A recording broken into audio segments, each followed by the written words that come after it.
South Africa is rich, and yet most South African workers are poor. Where do the profits go from our gold, our platinum, our tourism, our manufacturing? How much of it is taken overseas or used to pay dividends and bonuses? So a typical mine worker in our platinum mines would take 40 years to earn as much as the CEO's Christmas bonus. So today we ask, is business in South Africa on strike when it comes to wages, investments, and paying their dues? Here to try and answer those questions are Orlando Makhubela, Chief Director of Financial Investments and Savings in the National Treasury, Khanyisile Kweyama, CEO of Business Unity South Africa and former Executive Director at Anglo American South Africa, Kuseni Dlamini, Chairman of Massmart, Ayabonga Qawe, Oxfam, Philemon Bembe, a National Coordinator from Satawu, Dick Forsland, economist and researcher, Tamara Paramore from the Center for Competition, Regulation and Economic Development, Trevor White, partner, PricewaterhouseCoopers. And in our audience, we have workers, we have business people, we have trade unionists and communities from right across South Africa affected by these issues. Welcome to you all. Thank you so much for being here. And you at home can send us your thoughts on Facebook or Twitter. But before we begin our discussion, take a look at this.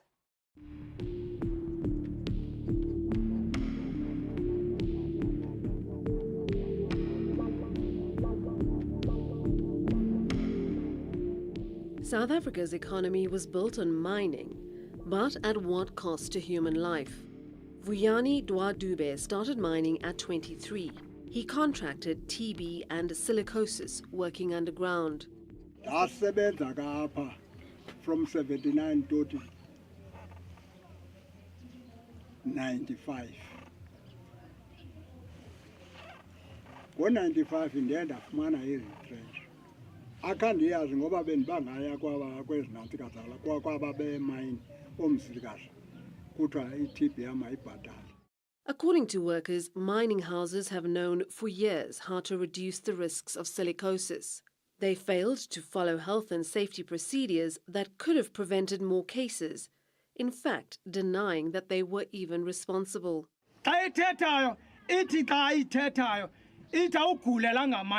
Ndifike emayini ndingaguli mna mama bendingagule emayini imayini ayimqeshi umuntu ogulayo njengoba namhlanje ndike ndeva kunyaka opheleyo lona umuntu wabanjwa lithuli lenkomo ithuli lenkomo yintoni. Now that gold and platinum prices have fallen, companies claim they don't have the resources to pay higher wages and take care of workers' health and other needs.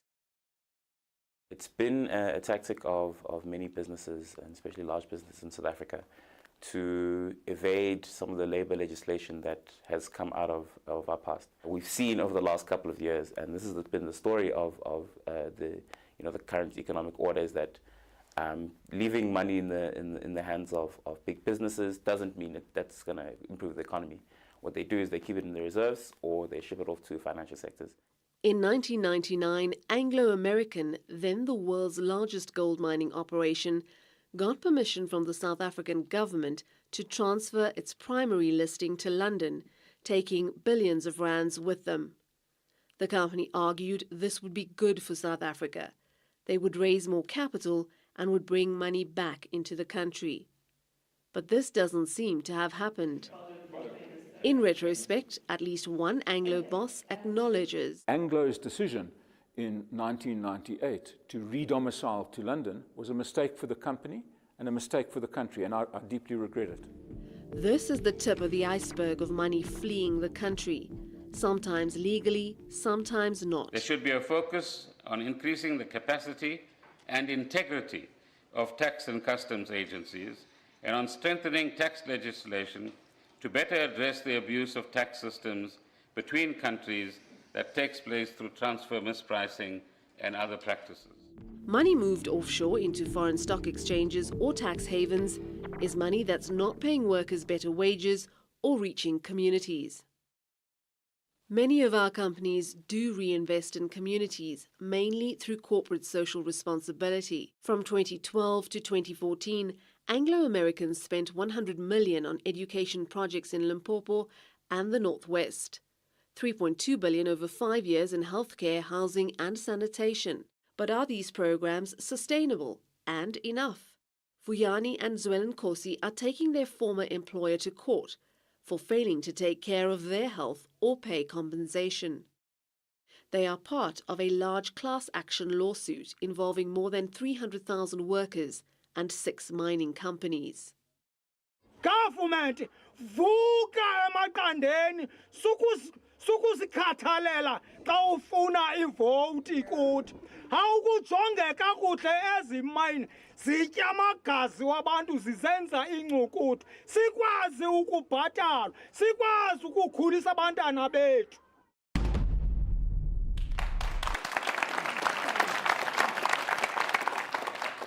So, Khanyisile, I'll start with you. Companies like the one that you headed, Anglo American, made trillions through the apartheid years. But at the TRC, business said that it bore little to no responsibility for the human rights abuses, for the exploitation of workers. Have we let you off the hook? You know, I cannot speak on behalf of Anglo American, as Sure. you properly said, former. But I can tell you that some of the comments that I made by the victims of certain of the areas are very valid. And I think where we are in South Africa today, there is quite a big acknowledgement by business that there is a lot that has been done in the past that has been unjust.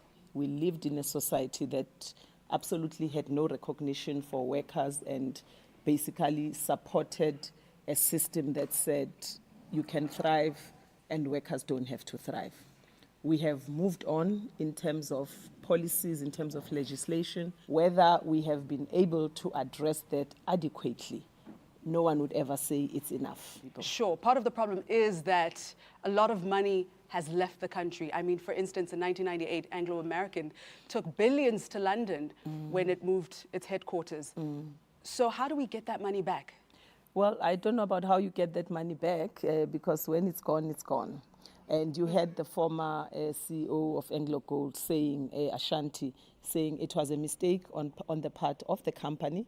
It was a mistake on the part of government to allow it. Right. But we are not going to see it come back. And that is a reality that we have to deal with, as sore and painful as it is. So let us deal with what we can fix. So Tamara, I'll bring you in here. I mean, is it not unrealistic to expect big companies like Anglo to pay for our historic injustices? I mean, don't we need big business in South Africa? No, I don't think anyone around this table, if I can call it that, would say that we don't need big business in South Africa. But what kind of big business do we need? We also have to look at what leaves the country. You know, because for every kind of entry, there's an entry and there's an exit sometimes. So we have to think about the kind of the money that's leaving illicitly, money that's leaving via tax evasion, perhaps even tax avoidance, etc. So Dick, I'd like to bring you in here. So Anglo have taken a whole bunch of money out of the country. Yeah. I mean, is it really enough to say, cool, that's happened, you know, we can't get it back, but hey, let's invest? No, it's not enough. And Anglo Platinum sent off 27 billion rand in dividends in 2009-2010 to its mother company, Anglo American. And I mean, the Anglo American is a conglomerate of 900 companies, whereof 90 of them are in tax havens. So you have to have a capacity in the South African Revenue Service, in the tax authorities to come to grips with this. And most importantly, I think, today is to take away the wheel of secrecy over all the daughter companies of these. I mean, that is what we come up for in the wage negotiations and in the gold sector, because it's from these subsidiaries that this tax evasion and tax avoidance takes place, this aggressive tax planning. And the reason why you are demanding this in a wage negotiation is because the wage evasion, if you like, is much higher than the tax evasion. If you're moving out 100 million rand, you earn, if the corporate tax rate is 28%, you earn 28 million rand. Right. But I mean, 72 million rand is also gone, and it's taking away from the some stakeholder. companies hide behind the management It's taking away fees. from the workers, from the communities, social investment, etc. So it's very, very important also for trade unions, not only NGOs, for trade unions to engage in this debate about so-called, because it's wage evasion, which is the large amount, sort of the social investment, that is the large thing that is happening. All right. And it's a massive rip-off, and it's going on today. Orlando, I mean, you're from National Treasury. Why are we letting big business get away with this? We're letting them take tons of money out of the country. We're allowing them to pay our workers peanuts. So let me make couple of points, Ms. Chavan, and try and bring some balance to the debate. So there is an economic reality out there in South Africa. So firstly, South Africans are not saving enough. So what you have is a situation where you don't have sufficient funds to fund investments, and you actually need investments to grow the economy. If South Africans can save and invest more domestically, then you don't need to rely excessively on foreign inflows. But you do need FDI. The second point is around tax evasion and aggressive tax avoidance. If you do get corporates, and you do find situations where, unfortunately, they use very aggressive mispricing. So just to give the audience a sense. So what they tend to do is to look at countries which have got very low or no tax at all, and then they will set up their operations there. Then they will price their products quite highly so that the profits will be on the high side. But because the tax is low or there isn't any tax, in a way they get away with not paying tax.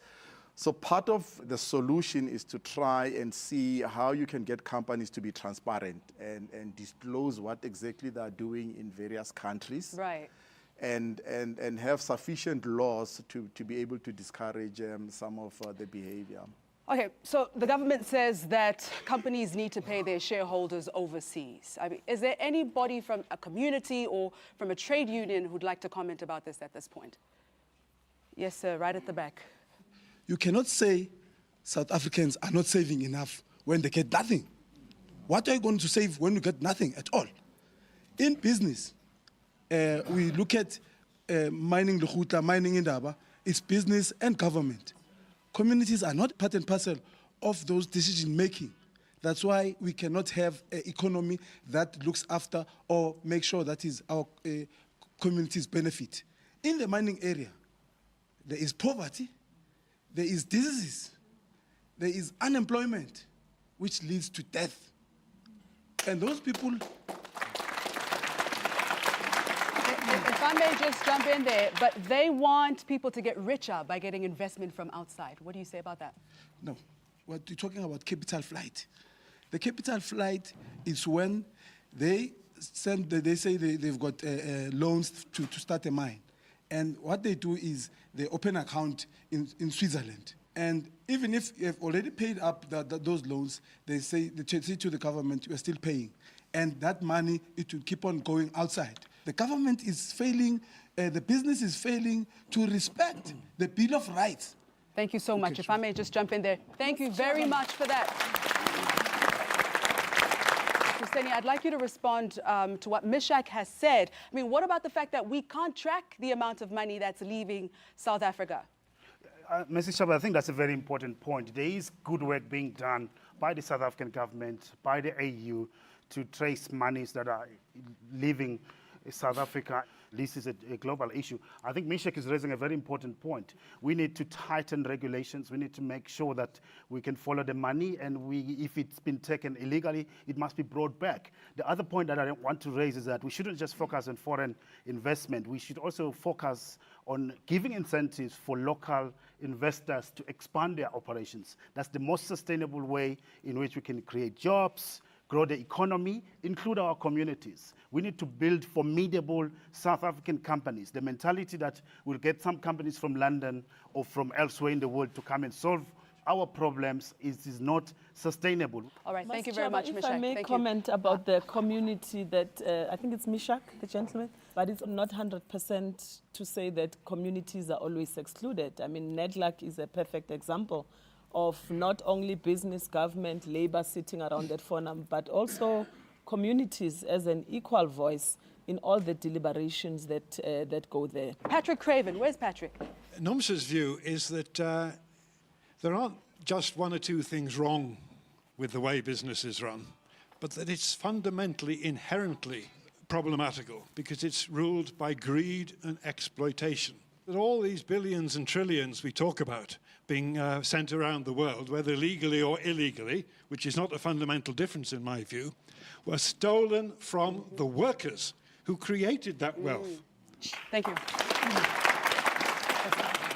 I think reducing the exploitation of South African workers, I think, is where the answer is. South Africa, and in the rest of Africa, I think that there is a degree of global racism in terms of the racial division of labour. You know, and if you are a worker who is white and you are in Australia or Canada, you get much better conditions. If we want to talk about a globalized world and a global village, and the CEOs get global remuneration, then workers should get equal work for equal pay globally. Thank you.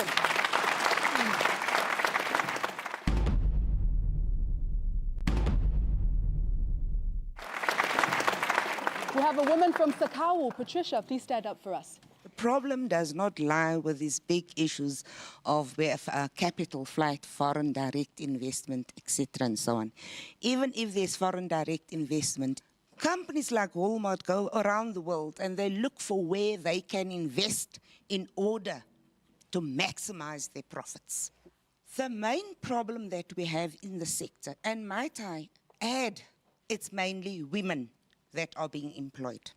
And the exploitation is even going further with the increase in the forms of atypical work, in the form of casual work, outsourcing, labor broking, what companies call flexi-timers, workers working on Sunday and Saturdays without overtime, just annulling contracts, etc. and so on.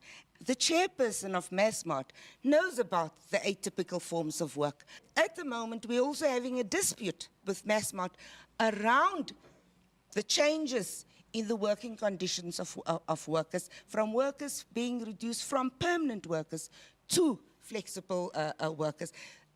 So that is where the exploitation, and that is where business is making its money, because labor, and in particular women, are expandable. And I'm sure if the economy has been driven by women, then we would make a much better job of it. Yes, now. Hello. Thank you very much. Kuseni, you run Massmart, which is one of the biggest retail employers in South Africa. Massmart has recently just tagged up with Walmart, and we all know that Walmart is well known for its very aggressive sort of anti-union policies and for hiring casual workers. But don't you think, Kuseni, that given our history, you have a responsibility to create good, well-paid jobs? Oh, absolutely. I believe in decent jobs. I strongly support that agenda. When Walmart came in, there were fears and indeed allegations that Walmart will come in and Massmart will become a union basher. And secondly, there were fears that local suppliers are going to be squeezed and they'll disappear. The opposite has happened.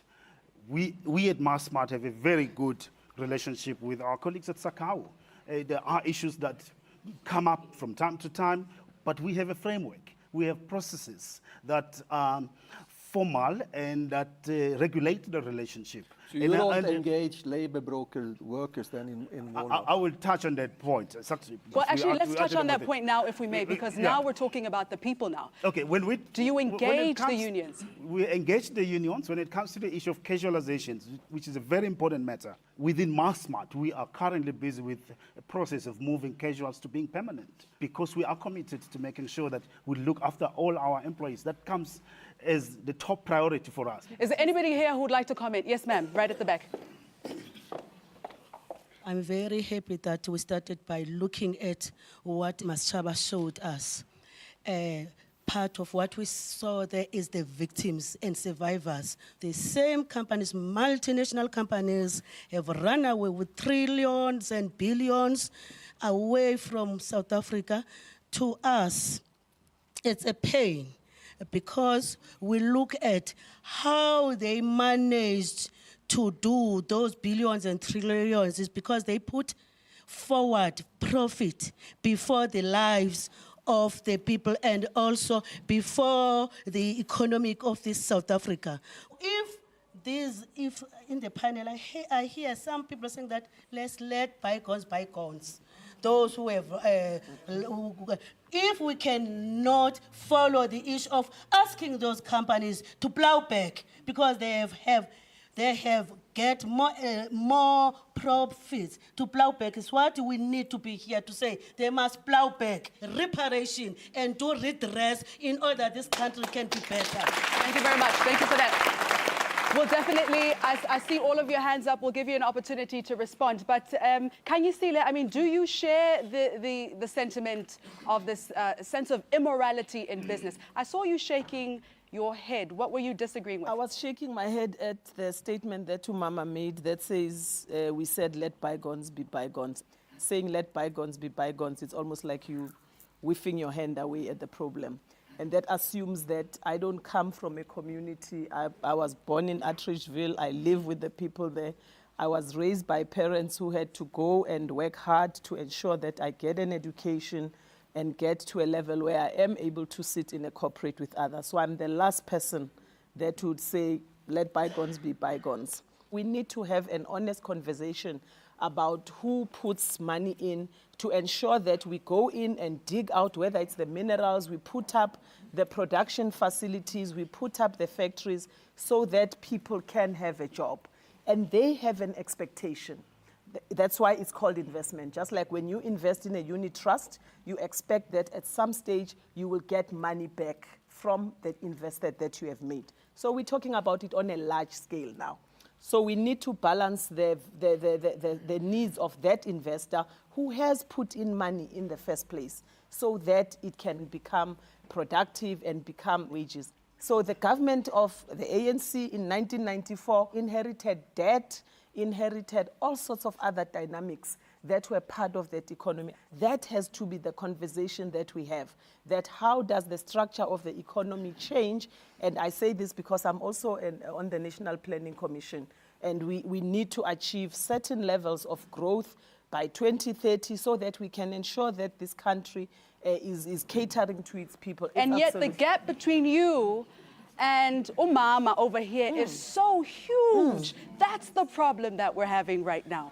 Reparations are not enough. We need to create jobs, don't we? But that's the point. If we don't create an environment where people want to invest in our country, they want to bring money from overseas to invest, to develop, to open new businesses, we can't create jobs. South Africa doesn't have enough capital to create the jobs.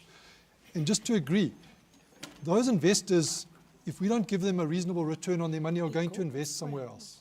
And unfortunately, they want a return. And what we currently seem to be debating here is around legal returns that they're getting. What about the illegal monies that are flowing out of our country? The people that are over-invoicing or under-invoicing, depends which way they want the money to flow, to get the money out of the country. No one around this table is talking about those people. Dick? So I don't think it's correct to say that there's not enough capital in the country. Right now, you have something that is almost be called an investment strike. So you have 600, 700, 800 billion rand lying idle on the bank accounts. Of course, they are lying idle on the bank accounts because the capitalists or the investors, they are wanting a higher return, etc., etc. But I mean, there's always higher returns elsewhere when you have completely free movement of capital, which this government has introduced. But you can't accept such a situation. You have to control the capital flows. We have a low tax economy today in South Africa. We can't give the mining companies the main responsibilities for building social infrastructure in the villages, etc. It's not their responsibility. They're only thinking about their profits. You have to stop to borrow money from the capitalists, from the financial industry, and you have to start to tax and invest that money. I mean, that is the main structure that has to take place. Mixed up in the conversation is illicit flows and then money sitting on bank accounts. They're very different things. If we can create a safe environment for the capitalists, the business owners to invest, they will invest their money because that's what they want to do. They want to get Ayabonga, let's let Ayabonga I think there's two things here that we're overlooking. The first one is something that Khanyisile raised, which is around the inherited structure. What is this inherited structure? If you look at the relationship between the colonial and the apartheid state and business, you didn't have influx control, hard taxes, passes, and all of this legislation just for fun, right? You had that legislation to repress the wages of black workers so that the sector could be profitable, right? Now, if we are going to say that the National Development Plan, which is based largely on wage repression, right? It's saying that workers must sacrifice for a particular period so that we can achieve the growth, but without actually saying what is the human cost of that sacrifice. The second question I want to ask is to my brother here from PwC. I think we're talking about illicit flows here and aggressive tax planning, but we're not talking about who are the professional services firms, the lawyers, the auditors, the consultants that are advising some of these companies around some of the more optimal tax structures that they can use to avoid their tax incidents. Kuseni. We need to focus on creating a world-class competitive investment environment so that we can have more companies, and on the back of that, we'll have more workers. On the back of that, we'll have unions. There's a symbiotic relationship between business and labor. And I believe that in the ultimate analysis, business stands to benefit from an inclusive society, from a society where there is less inequality, less poverty, communities that are economically viable, that have got disposable income. It's in the enlightened self-interest of business to ensure that. Well, I know, is government scared of big business? I mean, you look like you have something to say. It's a fair question. I don't think we are. Government is already the biggest employer in the country. So you need someone to step in to try and assist with the current unemployment levels. And you can only rely and ask business to play their role. Secondly, as government, our role is to enable the environment. And this is where the rules, the regulations come in. And I take the point around tax evasion, etc. And it's a valid point, because in a way you can use tax to start subtly redistributing some of the income in the system. Of course, you have to do it quite tactfully, because it doesn't help also overtaxing companies and they go out of business. Then you have nobody to tax. And the tax revenue is quite useful. So I take the points from community, but one of the points which we need to make is that we actually use that tax revenue to try and deal with some of the social challenges out there. So when we return, we hear from some mine workers, and we also meet a young woman who has her own way of challenging corruption and poverty through her music. Don't go away.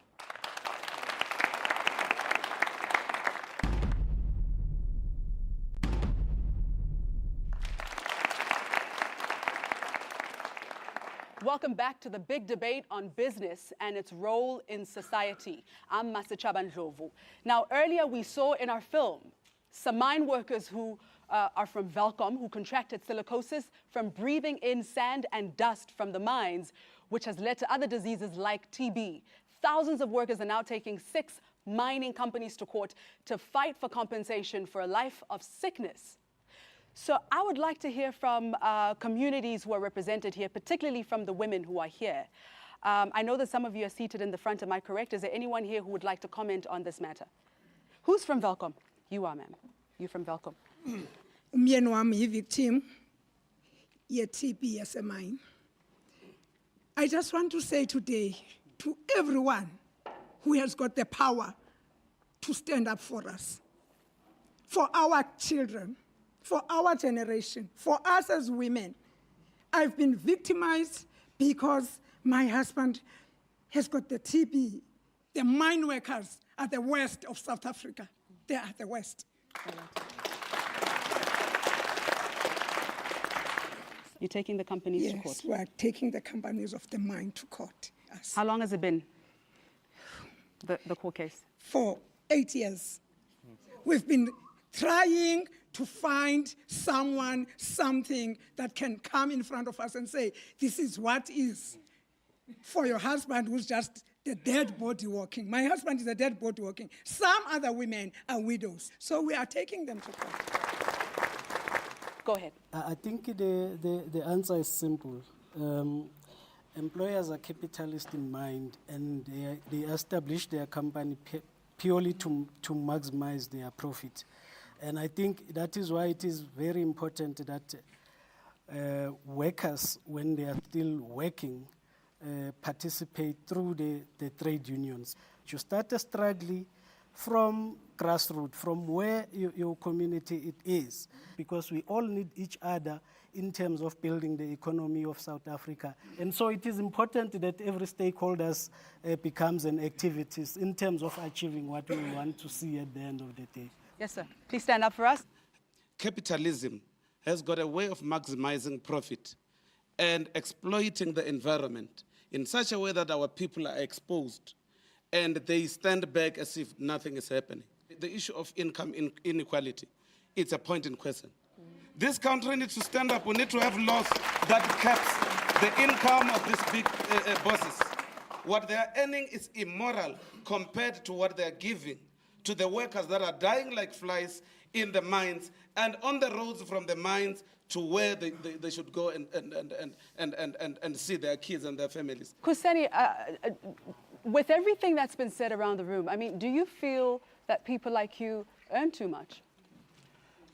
I agree with Vuyo that the issue of inequality has got to be addressed. I'll and take in that the as a no. companies that I'm involved in, we constantly monitor the gap between the highest paid and the lowest paid. Why do we monitor it? We monitor it with a view to constantly look at ways of reducing it. We need to push back against inequalities, against poverty, against unemployment. In the ultimate analysis, we need to have a more humane and inclusive society. And business can and must be a force for good for that. We're always blaming each other, we're pointing fingers at each other, and we all find problems in what we cannot do. He has a problem because South Africans are not saving enough. He has a problem because, no, you cannot invest in this economy the way it is. But when, at what point do we take responsibility as South Africans to say, this is our country, this is where we come from, this is where we need to invest. We can't keep passing the ball all over the place. Thank you very much. We're going to a break. I've noted you, and every single one of your hands have been noted, and we will be giving you an opportunity to speak. After the break, some music, and then we talk about good jobs and good wages. You're watching The Big Debate.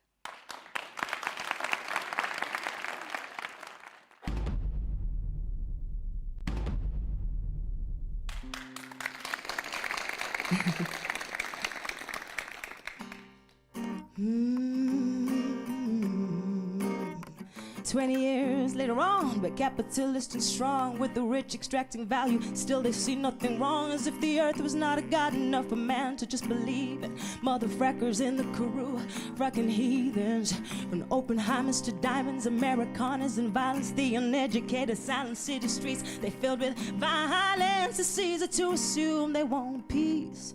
Trust you turn the volume down on your TV. Lazy politicians in cahoots, making decisions on the basis that we all got greed.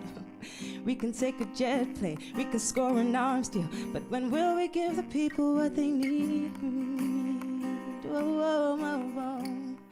And when will we give the people what they need? Ooh,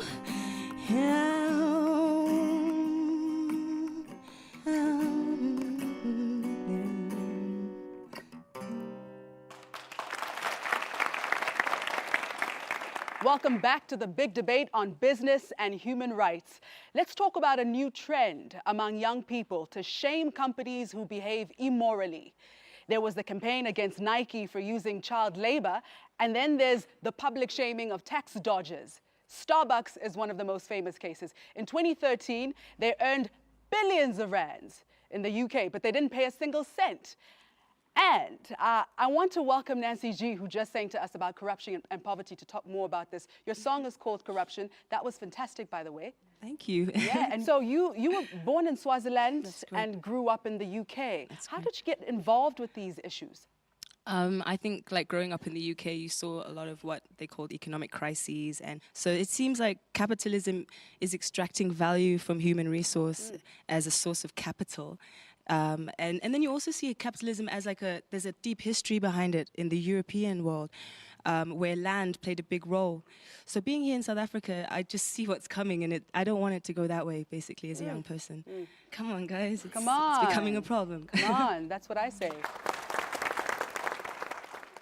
Okay, now let's talk about wages, right? We have some workers here, or those who represent workers who have been outsourced, and I'd like to get a comment about that from you. What does it mean for an outsourced worker to be outsourced? Stand up for us, please, sir. Masichaba, what it means to be outsourced, it means someone else is getting money for your job, not even 5% of what the client gave you. We have workers who are cleaning, especially, they earn far, far, far more less than that person who they clean for. There is a provident fund with the NPC, but these companies, they are non-compliant. They don't pay. Costa, you work for a company that provides cleaning and security services. Am I correct? Is that accurate, or just security? Yes, I work for a security company. However, I'm here representing the Security Association of South Africa. Okay, so why can't companies just hire their own security? So I think the very first thing we need to do when we speak about outsourcing is we need to draw a firm distinction between outsourcing of workers versus outsourcing of professional competent services. What you're outsourcing is not the labor involved. What you're outsourcing is the broader service. If I run a bank, or if I run a mine, or if I run Massmart, my core business is to do what I do best. So I need a professional services company to come in, give me an end-to-end solution, which involves in part labor, but it involves a whole lot more than that. So I think the debate needs to be fine-tuned a little bit to draw a distinction between labor broking, so a deliberate attempt to outsource labor specifically in order to avoid minimum wages or to avoid paying benefits, from what you get as a professional service. We have worked very, very hard in our sector to bring about a change to the way things are done in the private security industry. And the reason we've done this is because we've realized that if we are going to position ourselves as an industry of professionals, beyond the stigma of labor broking, we're going to have to raise the standards. Okay. The procurers of our services are the ones that drive prices down to the extent that non-compliance is fueled. And do you know who the #1 procurer of security services today is? Local government. The government and parastatal organizations. So we have everything stacked against us, despite wanting to bring positive change to our industry. Thank you very much, Costa. I think what Costa at large has said, it's correct. And we're still striving to improve those conditions.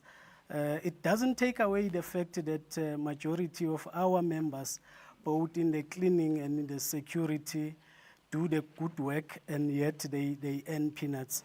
But we are working towards making sure that the industry is transformed. Patrick, Ayabonga, anybody who wants to jump in here, should we not be giving credit where credit is due? I mean, the man is trying to build up his business to be more moral. What do you say about that? I would like to introduce a word which hasn't been mentioned yet, nationalisation. And I don't apologise for that, because it's NUMSA's firm policy that we do need to nationalise certainly the mines, the banks, and other key industries like steel, so that they can be run as services for the people. Kuseni, you wanted to jump right in there. Yeah, to the point that Patrick is making, to portray nationalization as a panacea, already we do have aspects of our economy that are nationalized. Some are working well, some have got a lot of challenges. We all are familiar about the debate around state-owned companies. We all are familiar about the challenges of other economies, which Patrick knows better, which have gone that route. And what is important is how do we have a globally competitive economy that can create more work for more people, so that we have more workers, we have strong trade unions that can work in the national interest, as Patrick is saying, to grow a global economic, first world economy. Because we can do that, workers around the world are working with their governments and with their companies to get more inward investment so that they can create more opportunities for more of their existing members and the unemployed workers as well. Bandile? I think the issue of wages is perhaps the most critical one in making sure that we reorientate this economy. You're going to have to realize that, the issue of, say, national minimum wage and making sure that the very poorest workers are brought out of poverty is in the interest of all of us, but in a serious way. That's the flip side of how we started this debate. This debate was that if you give money to the capitalists, they don't, a lot of it flies off to different countries, sits on cash balances. But if you reorientate the economy to say, give money to the workers, you drive that engine. Round of applause. Can you see that then, Dick? No, I just wanted to follow up on, and hence the country is seriously immersed in debates or negotiations around the national minimum wage for all the reasons that have been stated above. And that is why you have at NEDLAC, business, government, labor, the community sitting and talking about a national minimum wage. And a lot of progress has been made in that regard. Where we are now is where we are now going to take the various levels that have been mentioned by the various parties sitting around the table. So as business, you're not opposed to national minimum wage? Because some businesses are. Those that are sitting around the table to say we do need a national minimum wage, and business is not opposed to that. And we actually have gone quite a way off now at a stage where, and I'm sure a public announcement will be made, of testing the various levels. Dick? We must stop to think about wages as a cost to the economy. Wages are not the cost to the economy. Wages are a part of the national income. How should you speak about sort of growing small business, etc., if you don't have customers who can buy your thing? Instead, households are going into debt.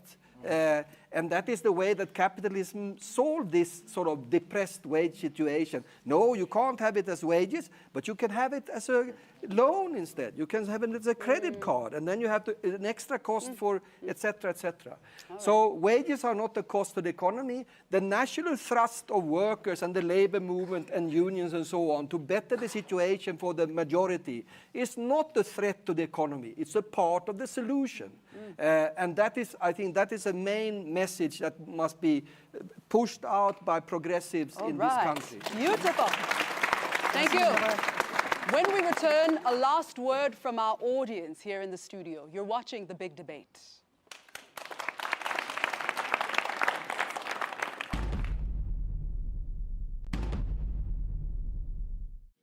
Lebitso la ka ke Robert Nzabe. Ke hodile ke mokana. Ha ke so bone ntho e mpiro ka etswang ke di-mine tse re sebeditseng. Mine o re qetile. Ha re na matshwafo ka mona rona ba bang. Re fedile. Fela ko o sebeditse nako e. Ke qadile ho sebetsa mine ka 1958. Ke tlohetse mine ka 1998. Ke a ke tlohela mine. Mine o nqetile. O nketsetsa. Ha o nketsetse nothing. What I want to appeal from my government and the mining house is to give our husbands the treatment for silicosis. Those people are suffering. TB can be treated for 6 months, but not silicosis. We demand that treatment for our husbands. Welcome back to The Big Debate. I'm Masachaba Ndlovu. Let's hear the last word from our panel. Bandile.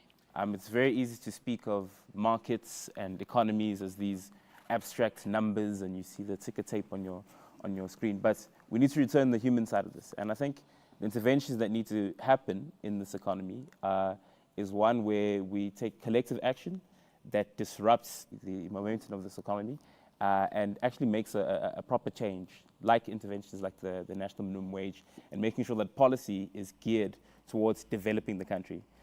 No country is built by mistake. It's a matter of deliberate action. It might be pain for a couple of years or even a couple of decades, but it needs to be intentional, and those who have power must be brought to account. Thank you. We probably need more in terms of the approach, in terms of the wage negotiations that we engage on. We think in the next round of the wage negotiation, it will be very tough, taking into account that COSATU in the first place was very opposed in terms of the outsourcing. Now that some of the universities has taken back the employees and some of government has insourced back those employees, it will be a very heated debate. And we think that big business should come on board in terms of realigning, adjusting the low salary that is being received by the security and the cleaners. Thank you. Thank you very much. Khanyisile, your brief closing statement. You know, I think a common theme that has come out even from the audience is the theme around working together. And we can pull each other in different directions and waste lots of energy that we should actually be using to be constructive, to come up with solutions together, understanding that there may be quicker gains in some areas, slower gains in others, but at least we will be making the progress. But if we're spending much more time being antagonistic towards each other, we actually are not going to get to the point where we are making a difference to our people. Thank you. Tamara. The one thing that I think we can all agree on is that not enough has changed in the past 22 years. And for me, it's clear that we can't continue to rely on the existing economic structure, existing big firms with entrenched interest, purely to make the difference. So for me, I want to just echo this point around disruption and this point of funding entry and making sure that we have entrepreneurs that can enter and disrupt those concentrated markets.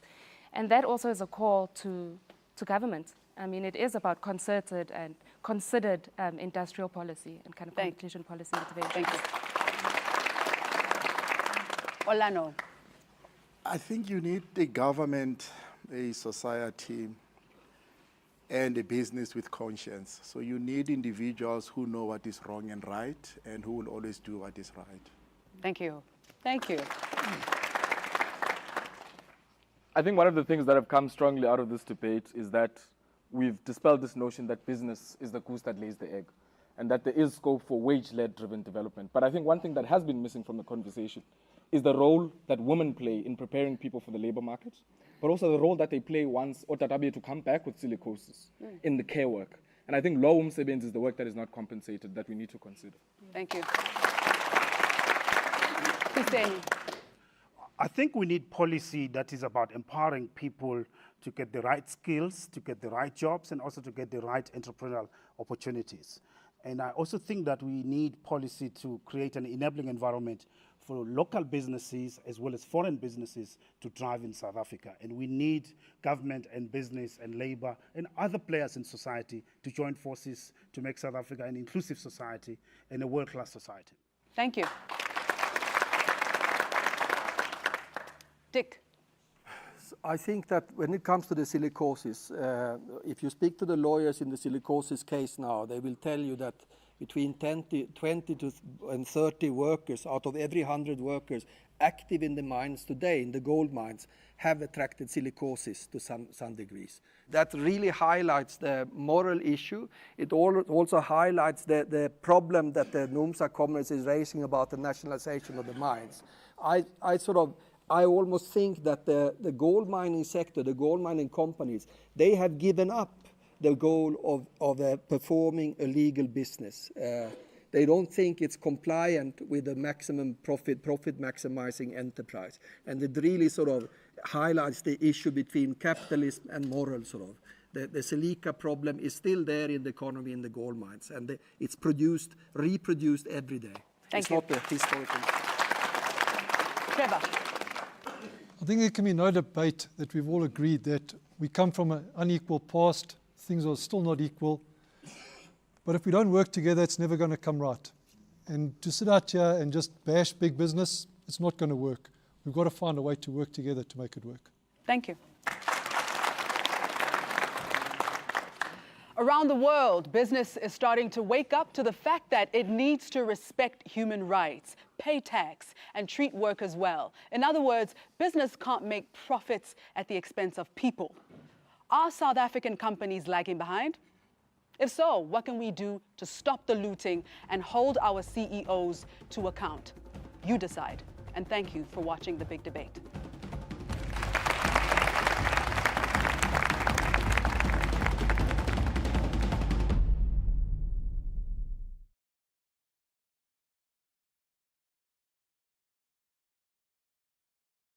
Now that gold and platinum prices have fallen, companies claim they don't have the resources to pay higher wages and take care of workers' health and other needs.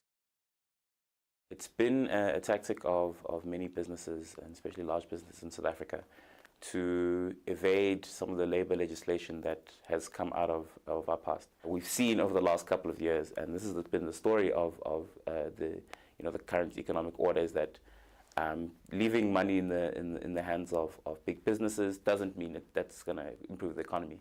What they do is they keep it in the reserves or they ship it off to financial sectors. In 1999, Anglo American, then the world's largest gold mining operation, got permission from the South African government to transfer its primary listing to London, taking billions of rands with them. The company argued this would be good for South Africa. They would raise more capital and would bring money back into the country. But this doesn't seem to have happened.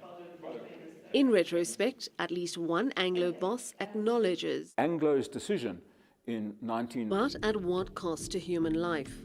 Vuyani Dwadube started mining at 23. He contracted TB and silicosis working underground. From 79 to 95.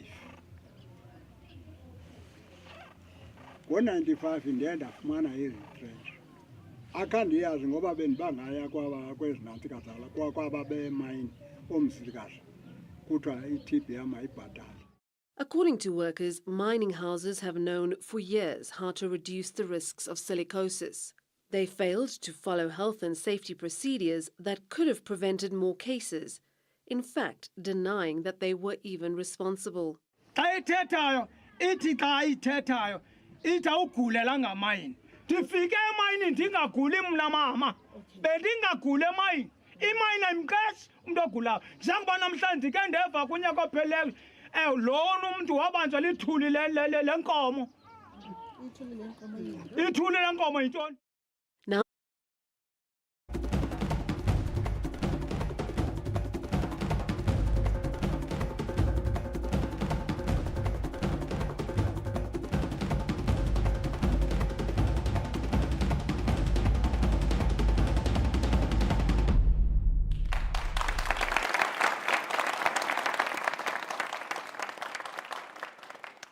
South Africa is rich, and yet most South African workers are poor.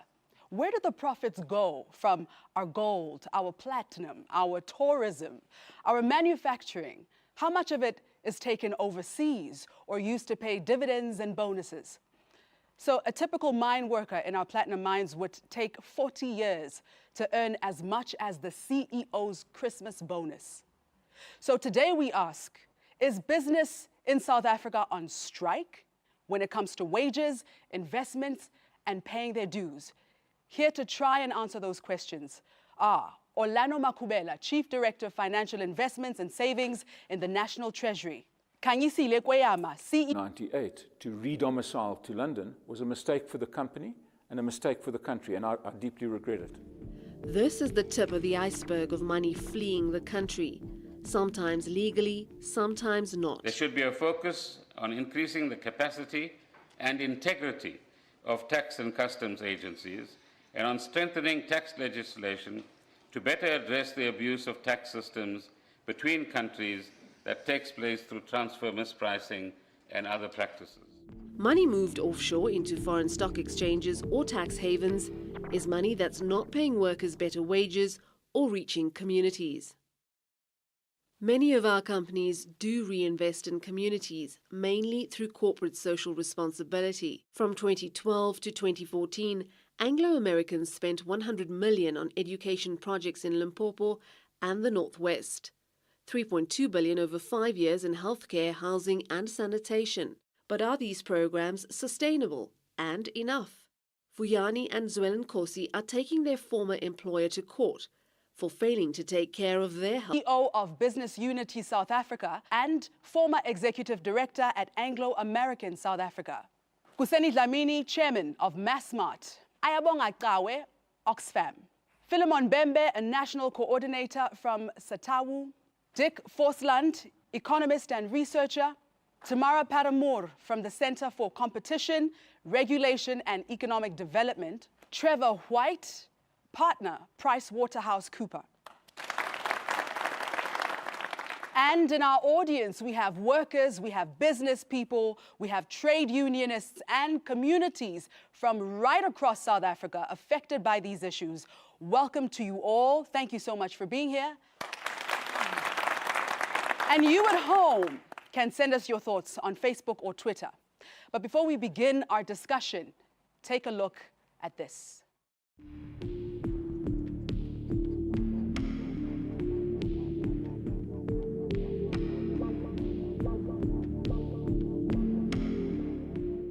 South Africa's economy was built on mining,